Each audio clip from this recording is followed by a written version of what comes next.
Hello student. आज हम light chapter पे डिस्कस करेंगे।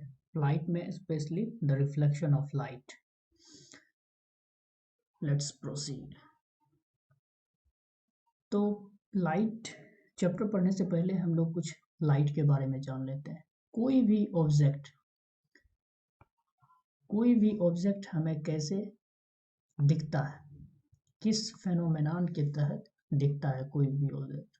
मान लीजिए कि ये कोई ऑब्जेक्ट है, ये हमें अपने आँख से कैसे दिखता है। तो इस पे कोई सोर्स ऑफ लाइट पड़ता है और ये रिफ्लेक्ट होके वापस हमारे आँख की ओर आता है। ये लाइट इस ऑब्जेक्ट पे पड़ा और ये ऑब्जेक्ट वापस इस लाइट को रिफ्लेक्ट करके हमारे आँख की तरफ भेजता है और इस प्रोसेस के तहत हम इस ऑब्जेक्ट को देख पाने में सक्षम हो पाते हैं। यदि किसी कमरे में अंधेरा है तो हम क्यों नहीं देख पाते हैं? क्योंकि वहाँ लाइट की अनुपस्थिति है।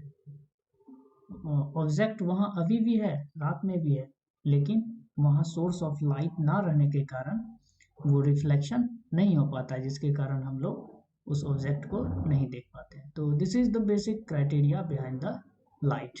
Now the light seems to travel in the straight line.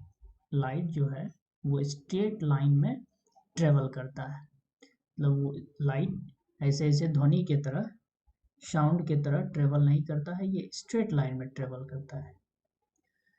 अब दो थ्योरी है लाइट से रिलेटेड, उस थ्योरी के बारे में हम लोग देख लेते हैं। और ये एनसीईआरटी का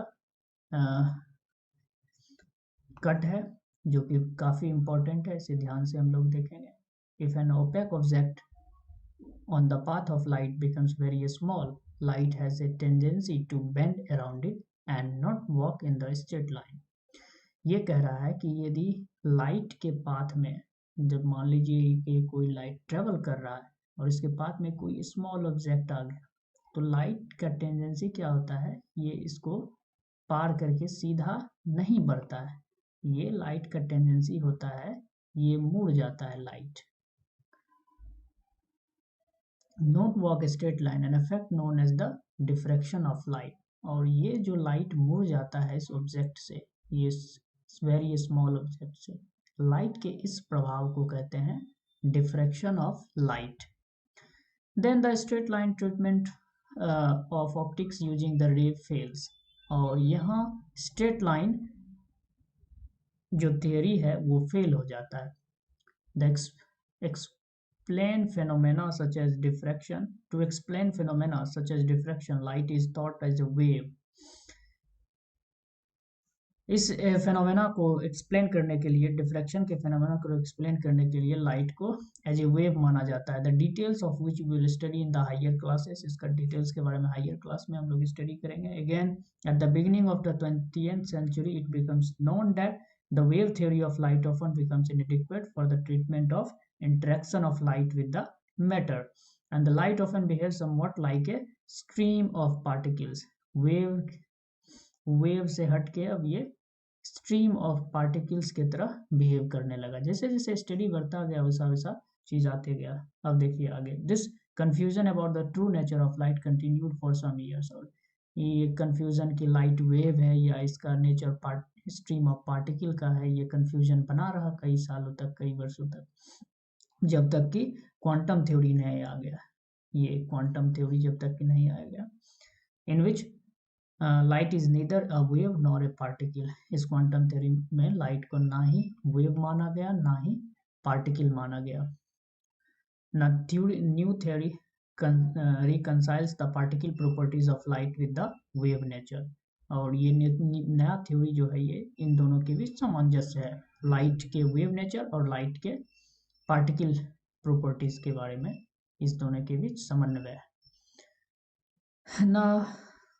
So this is the two theory related to the light. This is very very important. Now proceed to the next topic. A study of phenomena of reflection and refraction of light using the straight line propagation of light. और ये इस chapter में जो हम specially discuss करने वाले हैं reflection और रिफ्रैक्शन के बारे में, ये जो रिफ्लेक्शन और रिफ्रैक्शन के बारे में हम लोग जो डिस्कस करने वाले हैं इस चैप्टर में, वो मेनली होगा straight line propagation of light, straight line theory पे बेस्ड होगा। ये बात हमें याद रखना है। स्ट्रेट लाइन थ्योरी पे बेस्ड होगा। Now proceed to the next slide. Laws of reflection. अब लॉज ऑफ रिफ्लेक्शन क्या है, तो इसे समझने के लिए तो एक सरफेस लेते हैं, रिफ्लेक्टिंग सरफेस लेते हैं। मान लेते हैं ये रिफ्लेक्टिंग सरफेस कोई ए बी रिफ्लेक्टिंग सरफेस है, जहाँ से लाइट रिफ्लेक्ट होके पास करेगा। To get understand, change the colour. Now the first law क्या कहता है लाइट का, the angle of incidence is equal to the angle of reflection.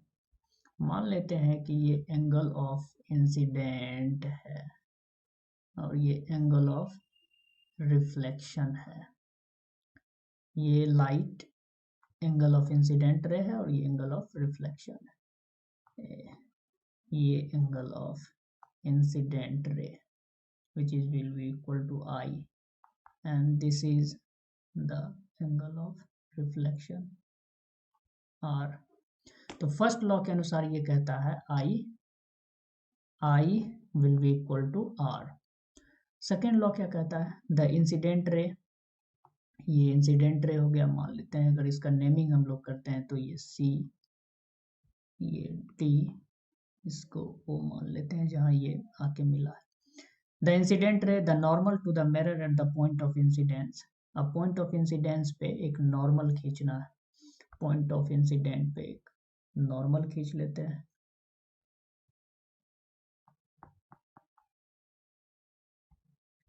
Point of incident पे ये नॉर्मल खींच लिए और इसका नाम रख लेते हैं M।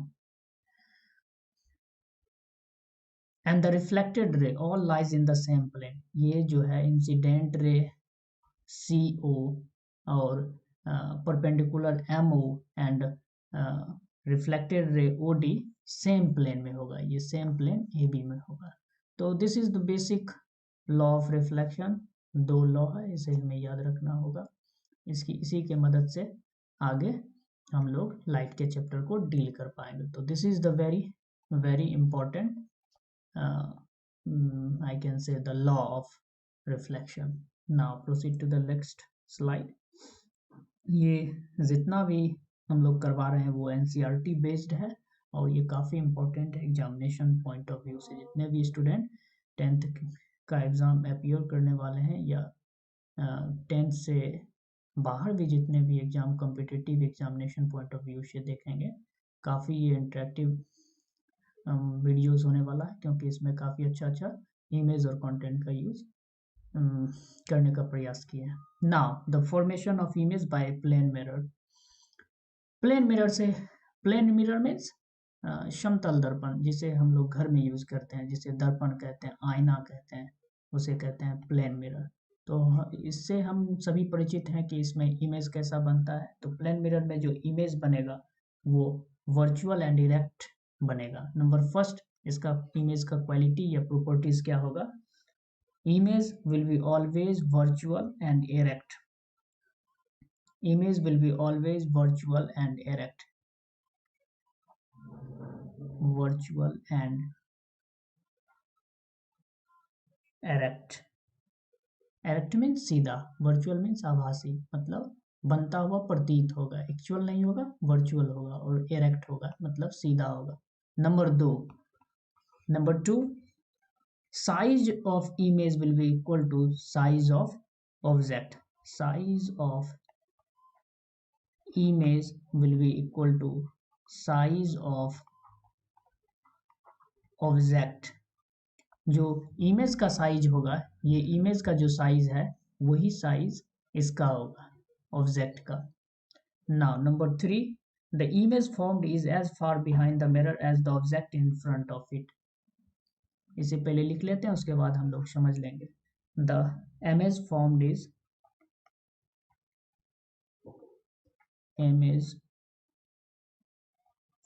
is as far behind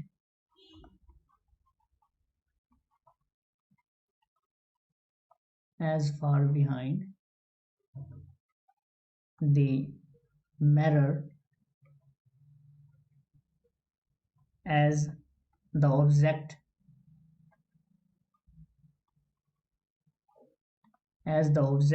is in front of it, is in front of it।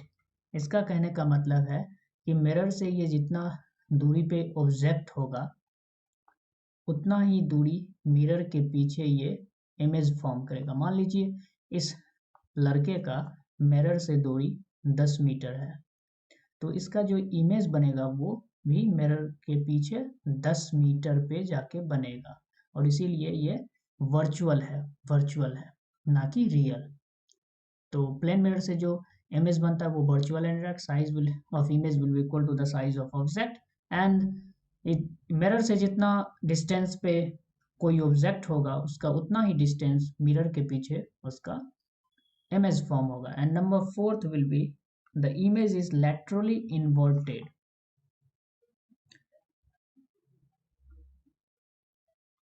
laterally inverted इसका मतलब क्या हुआ? laterally inverted का मीन्स मतलब इस लड़का का जो यहाँ इस इमेज में हम लोग क्लियरली देख सकते हैं कि इस लड़का का जो राइट हैंड है वो इमेज में इसका लेफ्ट हैंड हो गया है, मतलब इन्वर्ट हो गया, इसका उल्टा हो गया है। इसका जो राइट हैंड था वो लेफ्ट हो गया।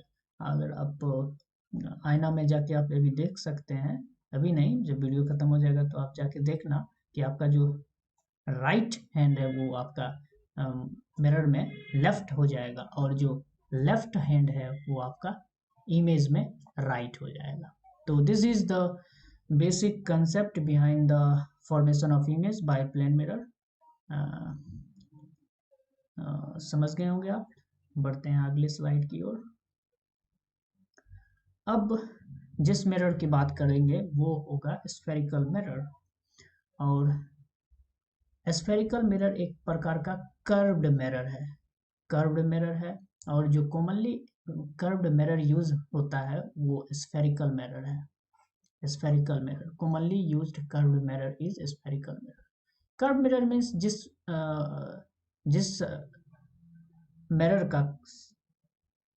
जिस मिरर में कर्वेचर हो, रिफ्लेक्टिंग सरफेस जो हो उसका वो कर्व हो, जैसा कि देखिए यहाँ पे स्फेरिकल मिरर है।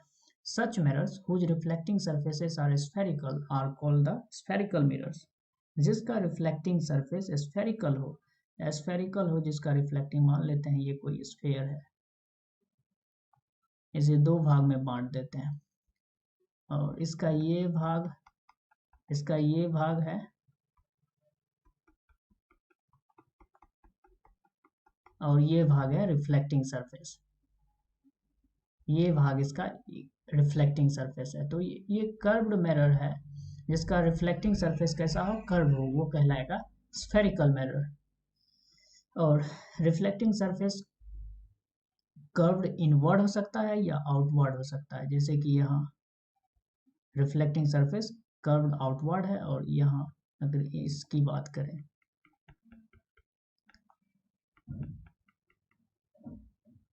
रिफ्लेक्टिंग सरफेस आउटवर्ड है। तो डिपेंडिंग अपॉन द कर्वेचर में भी द इनवर्ड और आउटवर्ड रिफ्लेक्टिंग सरफेस हो सकता है। अब यहाँ देखते हैं सिंपल इस लॉजिक, इस स्फेरिकल मिरर को समझने के लिए हम लोग सभी स्पून यूज करते हैं। स्पून का देखिए ये जो आउटसाइड बॉल में ये इसका रिफ्लेक्टिंग सरफेस ये है, और इनसाइड बॉल में इसका रिफ्लेक्टिंग सरफेस ये है, इनसाइड ऑफ द बॉल ये। तो depending upon the curvature mirror में भी अब कर्वेचर के अनुसार मिरर हो सकता है कॉनकेव मिरर या कॉन्वेक्स मिरर। तो अगला स्लाइड हम लोग देखते हैं कॉनकेव मिरर और कॉन्वेक्स मिरर। कॉनकेव मिरर किसे कहते हैं? तो spherical mirror whose reflecting surface is curved inward, जिसका रिफ्लेक्टिंग सरफेस इनवर्ड की ओर हो, अंदर की ओर, वो कहलाएगा कॉनकेव कॉनकेव मिरर, उसको कॉनकेव मिरर कहते हैं। जैसे ये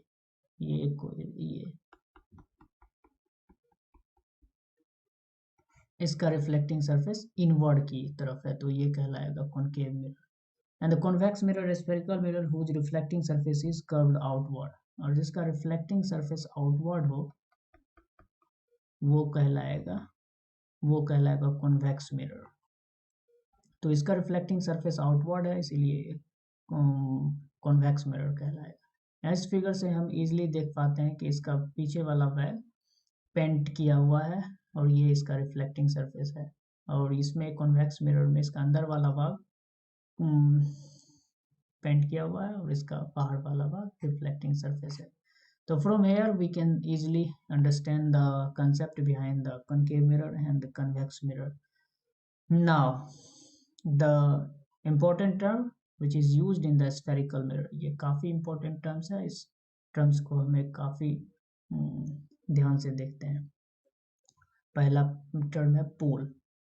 तो इस मिरर में, किसी भी मिरर में, ये जो पॉइंट होगा ये इसका पोल होगा। Okay, and the centre of curvature, तो मिरर का जो सेंटर होगा वही इसका सेंटर ऑफ कर्वेचर होगा। ये होगा सेंटर ऑफ कर्वेचर, और इसे दर्शाते हैं C से, और इसे पोल को दर्शाते हैं P से। रेडियस ऑफ कर्वेचर, अब सेंटर और पोल के बीच जो डिस्टेंस होगा वो कहलाएगा radius of curvature. C and P के बीच जो डिस्टेंस होगा वो कहलाएगा radius of curvature. Principal axis, ये जो एक्सिस है ये कहलाता है principal axis. This axis will be called principal axis. Now aperture, this is, if this side, this is M and this is N, then MN distance will be called the aperture. MN distance कहलाएगा aperture। और ये जितना भी mirror हम लोग deal कर रहे हैं वो स्मॉल अपर्चर के लिए ये सब सही है। जैसा कि अभी हम लोग देखेंगे relationship between the radius of curvature and the focal length, ये जो है ये रिलेशनशिप स्मॉल अपर्चर के लिए ही लागू होता है। तो अब हम लोग देखते हैं रेडियस ऑफ कर्वेचर और फोकल लेंथ के बीच और क्या रिलेशन है।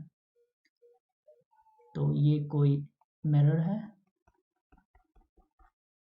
ये इसका प्रिंसिपल एक्सिस है, ये इसका पोल हो जाएगा, ये इसका फोकस हो जाएगा, ये इसका सेंटर हो जाएगा।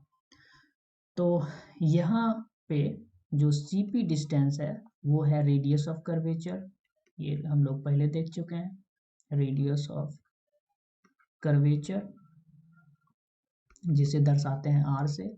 और ये जो FP डिस्टेंस है ये है फोकल लेंथ, और इसे दर्शाते हैं हम लोग F से। तो यहाँ जो फोकल लेंथ होता है वो रेडियस ऑफ कर्वेचर का आधा होता है। ये काफी इंपॉर्टेंट रिलेशन है एग्जामिनेशन पॉइंट ऑफ व्यू से, जो हमें याद रखना है। या दूसरे टर्म में अगर हम कहें तो रेडियस ऑफ कर्वेचर जो होगा वो 2 गुने फोकल लेंथ होगा। इसी को क्रॉस मल्टीप्लिकेशन करने पे आप देख सकते हैं यहाँ पे जो रेडियस ऑफ कर्वेचर है ये F से P के डिस्टेंस के बीच, वो centre of radius of curvature का आधा होगा फोकल लेंथ। या दूसरे टर्म में कहेंगे focal length will be equal to the half the radius of curvature. So this is the basic relationship between the radius of curvature and the focal length. Now proceed to the next slide. Representation of image formed by the spherical mirror using the ray diagram. अब रे diagram से हम लोग image formation को देखेंगे। तो पहला इसमें थ्योरी ये कह रहा है कि a ray parallel to the principal axis after reflection will pass through the principal focus in the case of concave mirror. तो पहले हम लोग कॉनकेव मिरर बनाते हैं और रे को पास करवाते हैं, देखते हैं कि ये इस थ्योरी पे खरा उतरता है या नहीं उतरता है। तो ये कॉनकेव मिरर कॉनकेव मिरर है, ये इसका प्रिंसिपल एक्सिस है, ये इसका पोल है, this is the focus and this is the center. Now parallel to the principal axis, रे parallel to the principal axis, colour change कर लेते हैं, बेटर समझ आएगा। इसके पैरेलल है, प्रिंसिपल एक्सिस के पैरेलल रे है, तो ये फोकस से पास करेगा। यदि this ray will be parallel to the principal axis then this will pass through the focus, ये फोकस से पास करेगा। पहला लॉ ये कहता है, और दूसरा क्या कहता है, और appears to diverge from the principal focus in the case of convex mirror, और कॉन्वेक्स मिरर के केस में ये फोकस से जाता हुआ प्रतीत होगा, एक्चुअल में जाएगा नहीं लेकिन जाता हुआ प्रतीत होगा। तो अगला देखते हैं, कॉन्वेक्स मिरर में ये इसका बाहर वाला रिफ्लेक्टिंग सरफेस है, ये इसका प्रिंसिपल एक्सिस है। अगर इसको फोकस मानते हैं और इसको सेंटर मानते हैं और एक रे ड्रॉ करते हैं, हम लोग रे ड्रॉ करते हैं इसके पैरेलल, प्रिंसिपल एक्सिस के पैरेलल, तो ये कुछ इस तरह से पास करता हुआ निकलेगा, कुछ इस तरह से पास करता हुआ ये निकलेगा, ओके। और ये इधर से आता हुआ प्रतीत होगा इसमें कॉन्वेक्स मिरर में। ये इस दोनों रे के पैरेलल है, तो यही कहा गया है इस थ्योरी में कि ray parallel to the principal axis after the reflection will pass through the principal focus in the case of concave mirror, concave mirror से फोकस से पास करेगा, और appears to diverge from the principal focus in the case of convex mirror. Principal focus में principal focus sorry convex mirror में principal focus से diverge होता हुआ प्रतीत होगा। तो ये इधर गया और रिफ्लेक्ट होकर ये इधर आया और ये डाइवर्ज होता हुआ प्रतीत हो रहा है। Now number second, a ray passing through the principal focus of a concave mirror or a ray which is directed towards the principal focus of a convex mirror after reflection will emerge parallel to the principal axis। तो ये पूरे का पूरा रामायण ये कह रहा है, theory से हमें डरना नहीं है, सभी चीज इससे फिगर से डील आउट हम लोग कर लेंगे आसानी से। तो ये कोई कॉनकेव मिरर है, ये फोकस है, ये इसका सेंटर है। तो ये कह रहा है कि अगर कोई लाइट फोकस से गुजारते हैं, किसी लाइट रे को अगर फोकस से गुजारते हैं, तो ये इस तरह से कोई लाइट फोकस से गुजारते हैं अगर हम, तो ये प्रिंसिपल एक्सिस के पैरेलल पास कर जाएगा, ये कह रहा है। और यही केस अगर हम कॉन्वेक्स मिरर के केस में देखते हैं तो ये कुछ इस प्रकार होगा, ये इसका प्रिंसिपल एक्सिस हो जाएगा, ये इसका फोकस हो जाएगा, ये इसका सेंटर हो जाएगा। और कलर चेंज कर लेते हैं बेटर अंडरस्टैंडिंग के लिए। ये फोकस पे हम लोग गुजारने की कोशिश करते हैं,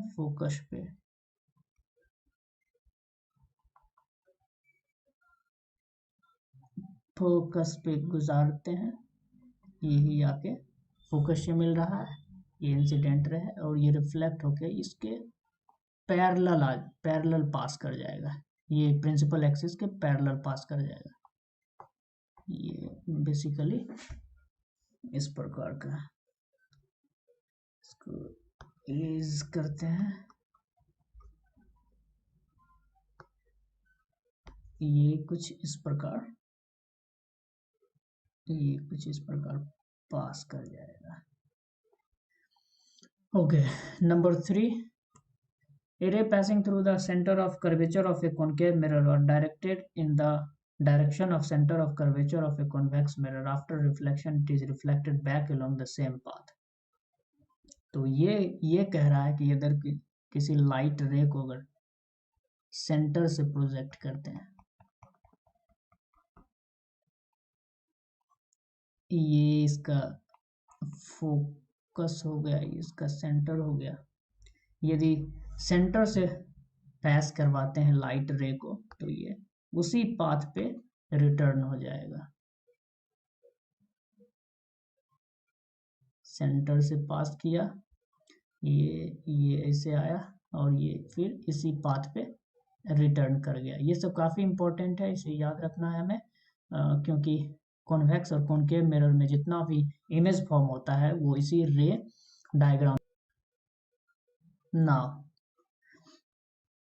रे पासिंग थ्रू, यहाँ से देख रहे थे हम लोग, यहीं से देख रहे थे, तो शुरुआत करते हैं।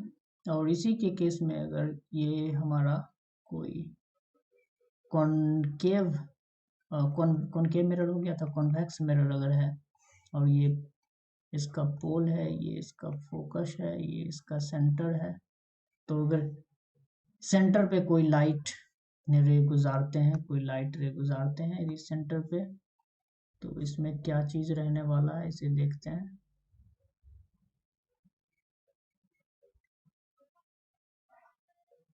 ये लाइट गुजारे और इसी पाथ पे ये बैक होके चला जाएगा और इसमें ये आता हुआ प्रतीत होगा।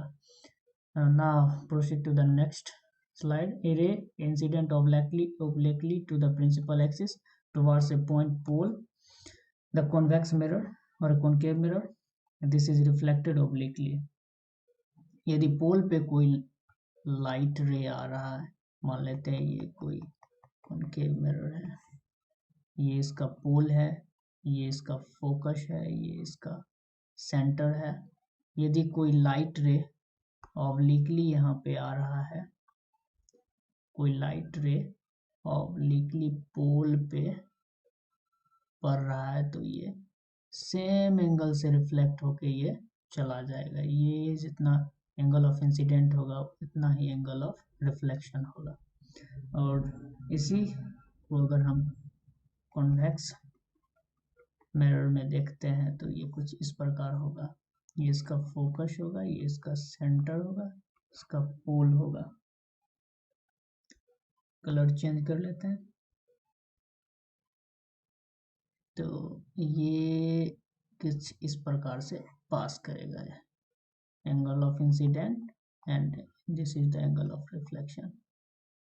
ये इसे आया और इसे निकल गया। तो ये 4 पॉइंट था, इसे हमें याद रखना है। आगे इसी के सारे formation of image bye concave mirror. Concave mirror में जितना भी इमेज फॉर्मेशन होगा इसी चारों थियरीज के सहारे हम लोग इमेज फॉर्मेशन करेंगे। Now formation of image bye concave mirror. Position object का क्या पोजीशन है? At the infinity. ऑब्जेक्ट अभी इंफिनिटी पे है, तो हम लोग ड्रॉ करते हैं और कोशिश करते हैं बनाने का। ये बन गया मेरा कॉनकेव मिरर, ये इसका पोल हो गया, ये इसका फोकस हो गया, ये इसका सेंटर हो गया। अब कोई ऑब्जेक्ट कोई ऑब्जेक्ट है, मान लेते हैं ये ऑब्जेक्ट है ए बी जो कि इंफिनिटी पे रखा हुआ है। कोई ऑब्जेक्ट है ए बी जो कि इंफिनिटी पे रखा हुआ है। अब इससे कोई ऑब्जेक्ट इंफिनिटी पे रखा हुआ है, तो इससे किस प्रकार और कहाँ इमेज बनेगा? तो इसके लिए हम एक लाइट रे गुजारते हैं, यहाँ से एक लाइट रे गुजारते हैं इसके प्रिंसिपल एक्सिस के पैरेलल।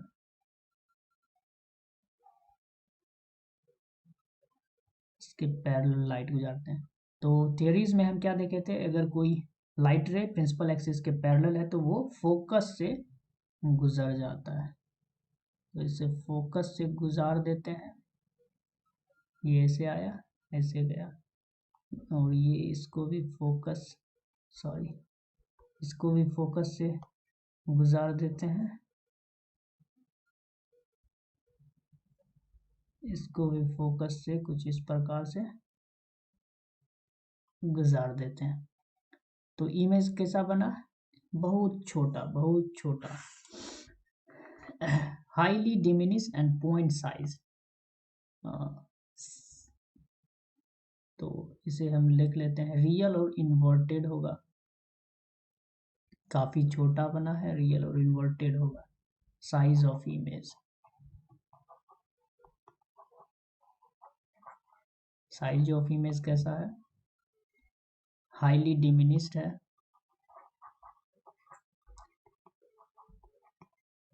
डिमिनिश्ड कह सकते हैं, पॉइंट साइज का, पॉइंट साइज्ड। और इसका नेचर कैसा है? रियल एंड इन्वर्टेड, रियल बना है, पोलर एक्सिस के इस साइड बना है, रियल एंड इन्वर्टेड। ना अब पोजीशन ऑफ ऑब्जेक्ट है बियॉन्ड द सी। तो इस केस में देखते हैं कहाँ बनता है इमेज, इस केस में कहाँ बनता है? ये खींच दिए पोलर एक्सिस, ये इसका फोकस है, ये this is the centre. Now image is beyond the C, object is beyond the C. मान लेते हैं ये कोई ऑब्जेक्ट है beyond the C, A B. Now light ray pass करवाते हैं, लाइट रे पास करवाते हैं यहाँ से, इसके पैरेलल अगर पास करता है तो हम लोग देखे थे ये फोकस से होके गुजरता है। थोड़ा टेढ़ा मेढ़ा हो रहा है, वो आप लोग देख लीजिएगा। और यदि और दूसरे थ्योरीज में देखे थे, यदि कोई लाइट सेंटर से पास हो रहा है, सेंटर से पास हो रहा है, तो उसी डायरेक्शन में लौट जाता है। तो ये दोनों लाइट रे कहाँ कट किया? वो कट किया है कुछ इस जगह, इसे ब्लैक से दर्शाते हैं, ब्लैक से दर्शाते हैं। और ये बन गया हमारा इमेज। इसको इमेज को दर्शा देंगे हम लोग ए डैश से एंड बी डैश से। तो इसका नेचर और साइज ऑफ इमेज देख लेते हैं। साइज भी छोटा है, यहाँ से देखा जा सकता है। साइज कैसा है? साइज है डिमिनिश्ड, डिमिनिश्ड, साइज डिमिनिश्ड है। नेचर इसका देख लेते हैं, नेचर कैसा है इमेज का? रियल और इन्वर्टेड है, रियल एंड इन्वर्टेड उल्टा बना है। यहाँ से देख सकते हैं ये भी है, यहाँ बी डैश ए डैश है, इसका उल्टा बना है इमेज। तो जब position of object beyond the C होगा तो जो इसका इमेज बनेगा वो सेंटर और फोकस के बीच बनेगा। पोजीशन क्या होगा? पोजीशन क्या होगा इमेज का? पोजीशन होगा इसका between centre and focus, centre और फोकस के बीच बनेगा। Now proceed to the next slide. Position of object at C, यदि कोई ऑब्जेक्ट सेंटर पे है तब उसका इमेज कैसा बनेगा? ये देखते हैं। ये कॉनकेव मिरर है, ये इसका प्रिंसिपल एक्सिस है, ये पोल है, this is the focus, this is the centre. और ये कोई ऑब्जेक्ट है जो कि सेंटर पे रखा हुआ है, इससे तो ये पास करता है फोकस से होके। इसके यदि पैरेलल लाइट रे है, लाइट रे पैरेलल है प्रिंसिपल एक्सिस के, ये प्रिंसिपल एक्सिस के, तो ये फोकस से पास करता है, फोकस से पास करता है। और दूसरे टर्म में देखते हैं, यदि ये इसको फोकस से पास करवाते हैं, फोकस से पास करवाते हैं तो क्या होता है? ये इसके पैरेलल गुजरता है। तो ये कट किया यहाँ पे, इसे हम लोग दिखाते हैं ब्लू कलर से। तो ये हमारा जो इमेज बनेगा वो कुछ यहाँ बनेगा, हमारा जो इमेज बनेगा कुछ ये यहाँ बनेगा। अगर ये ए बी है तो ये बन जाएगा बी डैश ए डैश। अब शॉर्ट में अगर देखें तो जब ऑब्जेक्ट का पोजीशन एट सी था तो पोजीशन क्या था इमेज का, सी पर ही बना, एट सी पर ही पोजीशन एट सी। साइज सेम साइज का बना है, इसमें देख सकते हैं कि सेम साइज का बना है। इमेज का नेचर कैसा है, रियल और इन्वर्टेड यहाँ भी है, रियल एंड इन्वर्टेड यहाँ पर भी है। तो जब ऑब्जेक्ट सेंटर पे होगा तो उसका इमेज सेंटर पे ही बनेगा, सेम साइज का बनेगा और नेचर उसका होगा रियल एंड इन्वर्टेड, उल्टा बनेगा। Next slide, position of object between C and F. अब इस स्लाइड में ऑब्जेक्ट का जो पोजीशन है वो सेंटर और फोकस के बीच है, तो इसे भी डील करते हैं। पोल है, ये इसका फोकस है, ये इसका सेंटर है। और इस बार ऑब्जेक्ट जो हमारा दिया है वो कहीं यहाँ पर है, सेंटर और फोकस के बीच है, कुछ ये बन रहा है ए बी। लाइट रे को पास करवाते हैं और देखते हैं कहाँ बनता है, इमेज कहाँ बनता है। तो इसके पैरेलल लाइट पास करवाते हैं। ये लाइट इसके पैरेलल है प्रिंसिपल, तो ये फोकस से होकर गुजरेगा, ये फोकस से होकर गुजर गया। और यदि हम लोग सेंटर से पास करवाते हैं, सेंटर से पास करवाते हैं, सेंटर से पास करवाते हैं यदि, सॉरी इरेजर,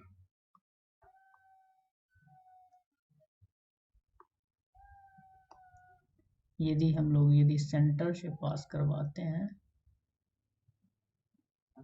तो ये इसी पाथ पे लौट के कहीं यहाँ पे टच कट करेगा, यहाँ पे कट करेगा और ये इमेज बन जाएगा, ये यहाँ पे इमेज बन गया।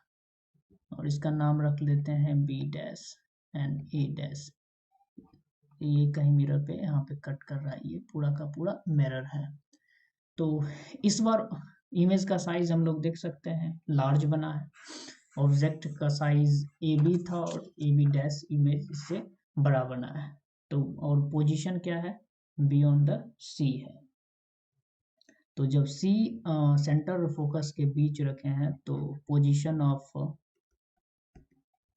ऑफ इमेज कहाँ बना है, बियॉन्ड सी बना, बियॉन्ड सी बना। साइज इसका कैसा है, एनलार्ज्ड है, ये सब याद रखना है, एग्जाम में पूछता है।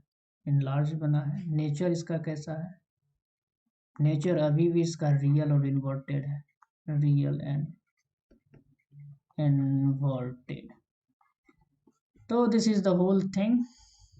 Now we can proceed to the next slide, position of object at focus. अब जो ऑब्जेक्ट है वो कहीं फोकस पे रखा हुआ है, तो देख लेते हैं फोकस पे भी रख के। पोल है, ये कोई फोकस है, ये कोई सेंटर है। ऑब्जेक्ट इस बार फोकस पे रख दिया है, ऑब्जेक्ट को फोकस पे हम भी रख लेते हैं, कहीं यहाँ पे फोकस पे रख लिए, इसका नाम ए बी रख लेते हैं। अब लाइट रे पास करवाते हैं, लाइट रे पास करवाते हैं, देखते हैं कहाँ क्या बनता है। इस बार फोकस पे रखे तो अगर इससे पास करवाते हैं, सॉरी कलर चेंज कर लेते हैं, मे बी ब्लू, इसके यदि पैरेलल है तो ये तो फोकस से गुजरेगा, इतना तो पता है। और एक लाइट रे सेंटर से गुजार देते हैं, सेंटर से गुजार देते हैं, ये इधर गया और इसी पाथ पे ये रिटर्न हो गया। तो ये देखते हैं कि ये कहीं इंफिनिटी पे जाके बन रहा है, इसका इमेज इंफिनिटी पे जाके कहीं बन रहा है, क्योंकि ये कहीं मिलेगा ही नहीं, क्योंकि ये पैरेलल है। इंफिनिटी पे जाके इसका इमेज बनेगा और इसका पोजीशन क्या होगा, इंफिनिटी होगा, पोजीशन इंफिनिटी। साइज क्या होगा, साइज जो होगा वो हाईली एनलार्ज होगा। और नेचर इसका कैसा होगा, अभी भी रियल और इन्वर्टेड ही होगा। ये प्रिंसिपल एक्सिस के नीचे होगा तो इसीलिए ये इन्वर्टेड होगा, रियल और inverted. Now proceed to the next. Now this is the last slide regarding the concave mirror. अब पोजीशन ऑफ ऑब्जेक्ट किसके बीच है, तो बिटवीन P एंड F, मतलब फोकस और पोल के बीच है। तो इसे भी डील आउट कर लेते हैं, ये है पोल मेरा, ये है फोकस, ये है सेंटर, और इस बार ऑब्जेक्ट पोल और इसके बीच है। ये रहा मेरा ऑब्जेक्ट ए बी। तो एक थियरी हम लोग पढ़े थे अभी जस्ट इससे पहले, इंक्लाइंड अगर कोई रे आ रहा है पोल पे तो सेम एंगल ये बनाता हुआ यहाँ से निकल जाएगा। मैंने बोला था सब चीज का यूज होगा यहाँ पे, और इसी को ये पीछे एक्सटेंड कर दिए। नाउ यदि सेंटर से पास करवाते थे तो ये सेंटर से यदि हम पास करवाते थे तो ये सेंटर से ही रिटर्न हो जाता था मेरा लाइट रे, ये सेंटर से ही रिटर्न होके कहीं इधर जाएगा। और इसे हम एक्सटेंड करेंगे तो ये कहीं जाके यहाँ जाके मिलेगा, और यहीं पे इमेज मेरा फॉर्म होगा, और इसको ये कहीं मेरा इमेज फॉर्म हो रहा होगा, ये कहीं मेरा इमेज फॉर्म हो रहा होगा, ये बी डैश हो जाएगा, ये डैश। इस बार का डिफरेंस आप लोग देख रहे होंगे कि इस बार बना है कैसा, सीधा, मतलब एरेक्ट बना है। और पोजीशन क्या है, पोजीशन है behind the mirror, behind the mirror, mirror के पीछे बना है इमेज। साइज कैसा है, एनलार्ज्ड है,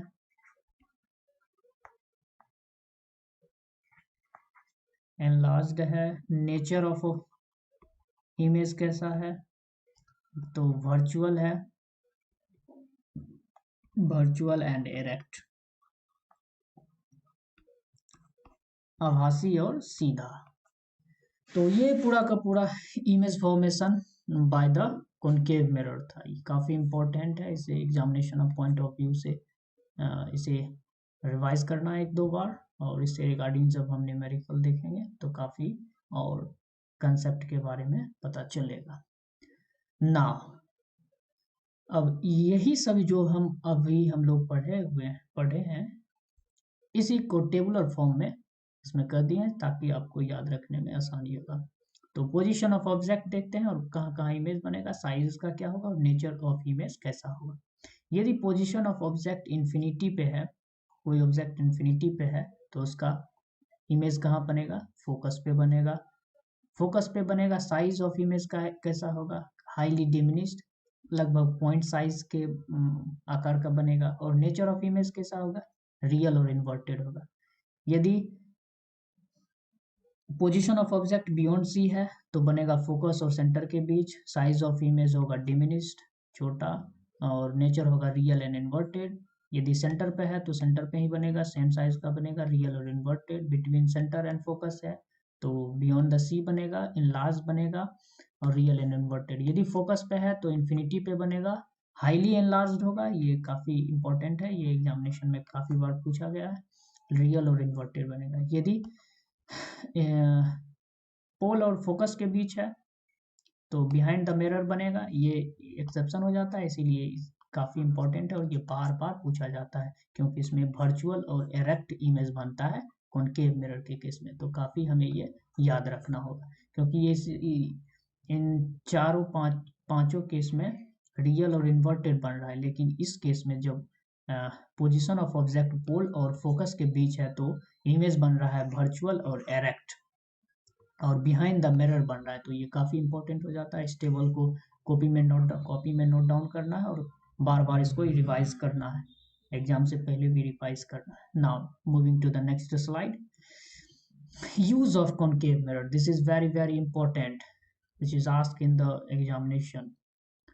Now कॉनकेव मिरर का कहाँ यूज करते हैं, तो in the torch and the search light, ये हम लोग देख सकते हैं कि कॉनकेव मिरर का यूज, ये beam of light, powerful beam of light के लिए इसका हम कॉनकेव मिरर में यूज करते हैं। इससे पावरफुल बीम ऑफ लाइट हमें मिलता है जिसकी सहायता से हम दूर की वस्तुओं को हम आसानी से देख सकते हैं।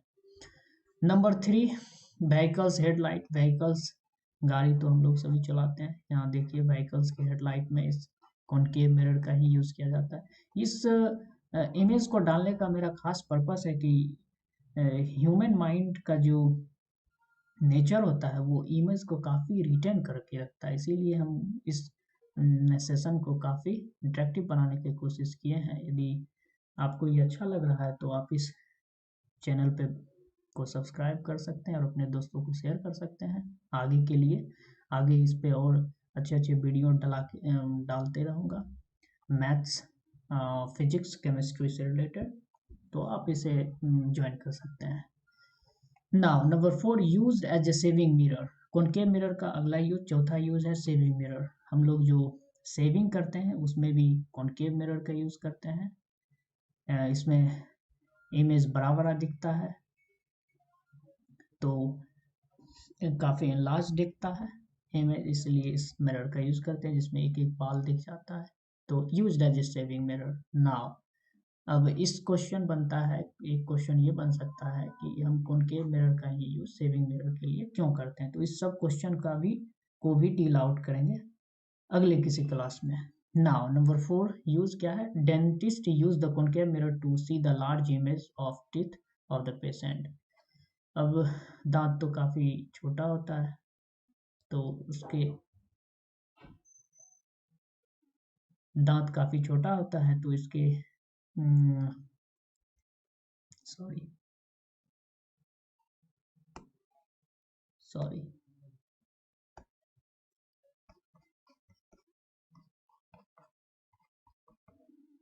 तो दांत को इलाज करने में डॉक्टर अपना यूज कर लेता है, ये डॉक्टर यूज कर लेता है। तो अगला यूज हो जाएगा, large concave mirrors are used to concentrate the sunlight to produce the heat in the solar furnace. अब सोलर फर्नेस में यूज करते हैं, लाइट को कंसंट्रेट करते हैं एक जगह पे, ये लाइट आ रहा है, ये इधर आ गया, ये एक पॉइंट पे कंसंट्रेट करते हैं, काफी हीट आ जाता है जिससे कि ये गर्म होना शुरू हो जाता है। तो इसका सोलर फर्नेस में भी हम लोग यूज करते हैं। डॉक्टर पेशेंट के टीथ को देखने में यूज करता है, ये देख सकते हैं, ये टीथ को इनलार्ज करके देख रहा है और ये एक पॉइंट पे कंसंट्रेट कर रहा है सोलर एनर्जी को, जिससे कि हीट एक ही पॉइंट पे कंसंट्रेट करे और ये इसमें कुकर में जो भी होगा खाना वाना वो पक जाए। तो ये सोलर फर्नेस के रूप में भी इसका यूज करते हैं। ना image formation by the convex mirror, अभी कॉनकेव मिरर का इमेज फॉर्मेशन हम लोग देखे थे, अब देखेंगे हम लोग कॉन्वेक्स मिरर में किस प्रकार का इमेज बनता है। तो इसमें दो केसेस हैं। नंबर फर्स्ट केस है position of object at the infinity. कोई ऑब्जेक्ट इंफिनिटी पे रखा हुआ है, ये बना दिए हम कॉन्वेक्स मिरर।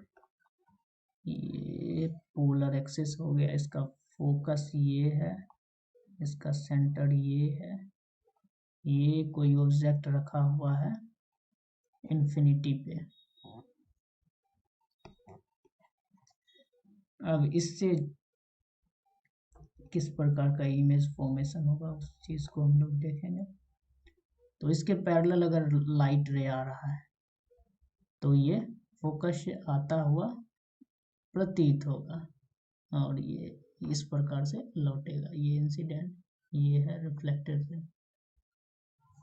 इसी प्रकार से यहाँ देख सकते हैं इसके पैरेलल जा रहा है और ये कुछ ये इस तरह से आएगा फोकस और इसका इमेज बन जाएगा फोकस पे। तो पोजीशन क्या होगा इमेज का, फोकस पे बनेगा एट एफ। साइज कैसा होगा, डिमिनिश्ड और पॉइंट साइज का होगा। पॉइंट साइज नेचर कैसा होगा, ये बिहाइंड बन रहा है मिरर के लिए, मिरर के, तो इसलिए वर्चुअल और इरेक्ट है, वर्चुअल और इरेक्ट हो जाएगा, virtual and erect. So this is the case when the position of object is at the infinity, then the image formed at the focus, which is very point size, and the nature of image is virtual and erect. Now moving to the next slide, when the position of object is between the infinity and the pole, जब infinity और pole के बीच हो तब अभी हमें deal करना है convex mirror. तो ये बनाते हैं कॉन्वेक्स मिरर।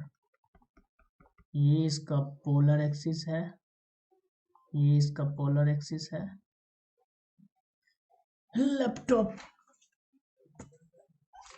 को चार्ज में लगाना पड़ेगा, ये जवाब दे रहा है, sorry for inconvenience.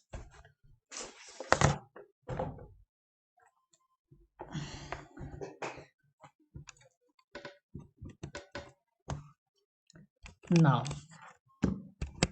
this is the pole,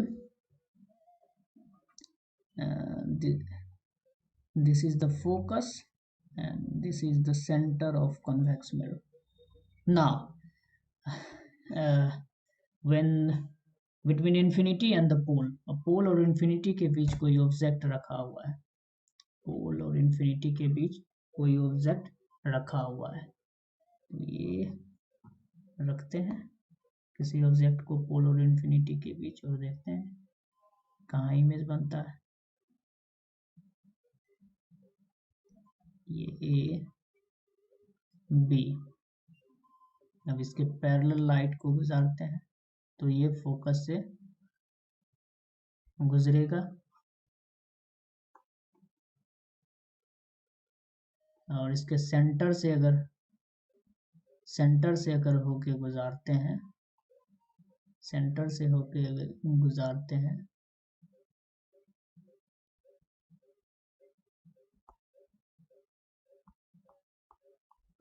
ये सेंटर से आके मिल रहा है तो ये सेंटर पे ही जाके गुजर जाएगा इसीलिए में। तो इसको ये दोनों लाइट रे जहाँ कट करेगा वहीं इसका इमेज फॉर्मेशन होगा और इसका नाम रख देते हैं ए डैश एंड बी डैश। छोटा बना है और कैसा बना है, इरेक्ट बना है, सीधा बना है, और किस किस के बीच बना है, पोल और फोकस के बीच बना है।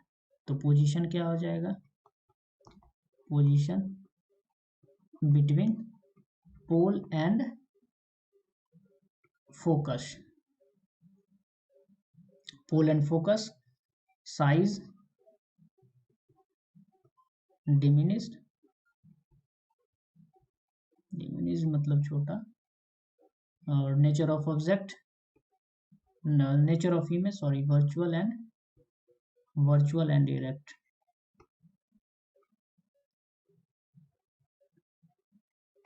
तो ये दोनों केस था कॉन्वेक्स मिरर इमेज फॉर्मेशन। अब इसका भी एक इम्पॉर्टेंट टेबल है, उसी को जो अभी हम लोग डील आउट किए हैं उसी का टेबुलर फॉर्म है। जब इन्फिनिटी पे रखे तो फोकस पे बना है, बिहाइंड द मिरर बना है, हाईली डिमिनिश्ड और point size, virtual and erect. इसमें वर्चुअल और इरेक्ट ही बनता है, तो इसे याद करने में काफ़ी आसानी होगा।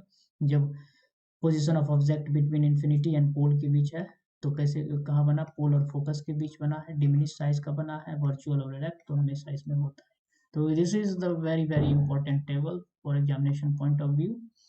Now moving to the next slide, use of the convex mirror. Convex mirror का काफ़ी अच्छा जगह यूज होता है। हम लोग देखे हैं कि गाड़ी के जो रेयर व्यू मिरर होता है उसमें ये कॉन्वेक्स मिरर ही लगा होता है, used as a rear view mirror. पीछे वाले व्यू को देखने के लिए हम लोग इसका यूज करते हैं। काफ़ी छोटा इमेज बनता है।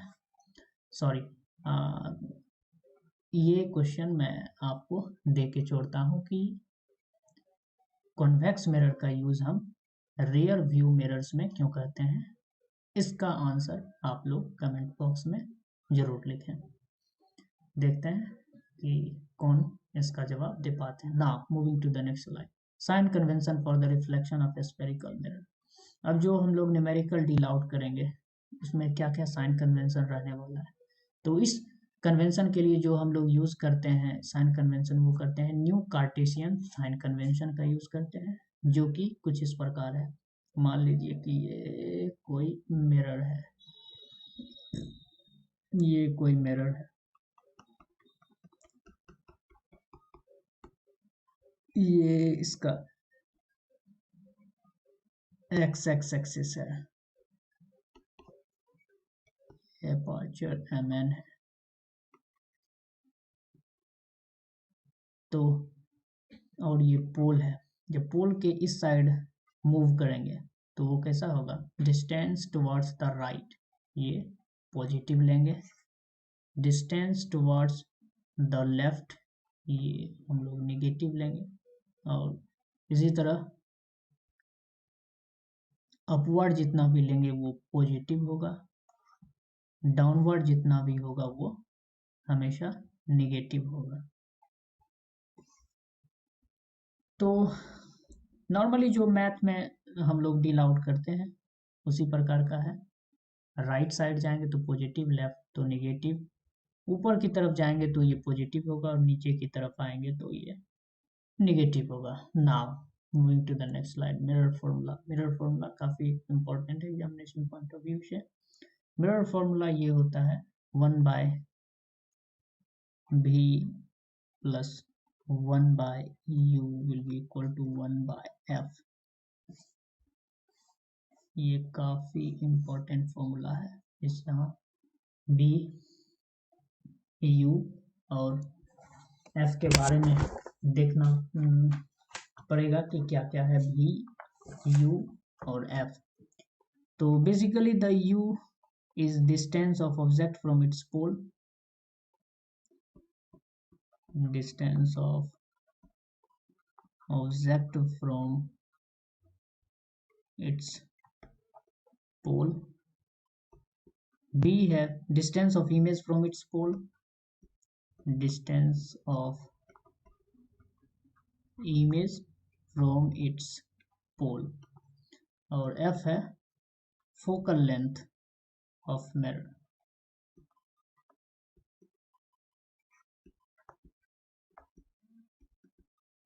तो ये कुछ बेसिक मिरर फॉर्मूला है, इसे हमें याद रखना है। आगे देखते हैं मैग्निफिकेशन। मैग्निफिकेशन क्या है, तो it is the ratio of height of image to the height of object. इसे रिप्रेजेंट करते हैं, it is represented by m, represented by m, and m will be equal to the height of image,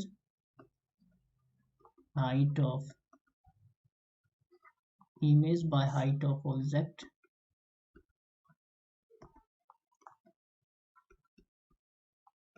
height of image को दर्शाते हैं h dash से और इसे दर्शा देते हैं h से, इसीलिए जो m हो जाएगा वो h डैश बाय h हो जाएगा। ऑब्जेक्टिव में मैग्निफिकेशन पूछ सकता है। मैग्निफिकेशन को एक और तरीके से लिख सकते हैं, h डैश बाय h तो लिखते हैं और इसको माइनस v बाई u के टर्म में लिखते हैं। अब कुछ नोट्स है जिसे याद रखना है। नोट्स क्या है, तो height of object is taken as positive because it is placed above the principal axis. Height of object हमेशा पॉजिटिव टेक करना है, क्योंकि जितना भी हम लोग डील आउट कर रहे थे वो हमेशा पोजीशन ऑफ ऑब्जेक्ट था, वो इसके प्रिंसिपल एक्सिस के ऊपर था, इसीलिए हमेशा हाइट ऑफ ऑब्जेक्ट जो लेंगे वो पॉजिटिव लेंगे। Height of image should be taken as positive for virtual image. Virtual image के लिए हाइट ऑफ इमेज जो लेंगे वो पॉजिटिव लेंगे, ओके, क्योंकि वो बनता है एक्सिस के ऊपर। Height of image should be taken as negative for real image, और जो रियल इमेज होगा उसके लिए हम लोग नेगेटिव साइन लेंगे। Now number 4, negative sign in the value of magnification indicates the image is real. यदि मैग्निफिकेशन का नेगेटिव मैग्निफिकेशन में जो वैल्यू आ रहा है वो नेगेटिव में आ रहा है, तो उसका मतलब ये हुआ कि जो इमेज फॉर्म हो रहा है वो मेरा रियल है। और यदि मैग्निफिकेशन का वैल्यू पॉजिटिव में आ रहा है तो उसका मतलब ये हुआ कि जो मेरा इमेज फॉर्म हो रहा है वो वर्चुअल है। तो this is the whole topic to related to the chapter light, especially the reflection of light. Now in the next topic we'll be dealing with the refraction of light. तब तक के लिए गुड बाय। और यदि ये lecture आपको पसंद आया हो तो इस चैनल को सब्सक्राइब करें, लाइक करें और कमेंट करें कि आपको किस टॉपिक पे नेक्स्ट लेक्चर चाहिए। और अगर इसमें कोई दिक्कत हो रहा है तो आप उसके लिए उसको बता दें, उसके लिए मैं कोई सेपरेट वीडियो ला दूंगा जिससे कि आप उसको रिजॉल्व कर सकें। Okay, take care, bye bye.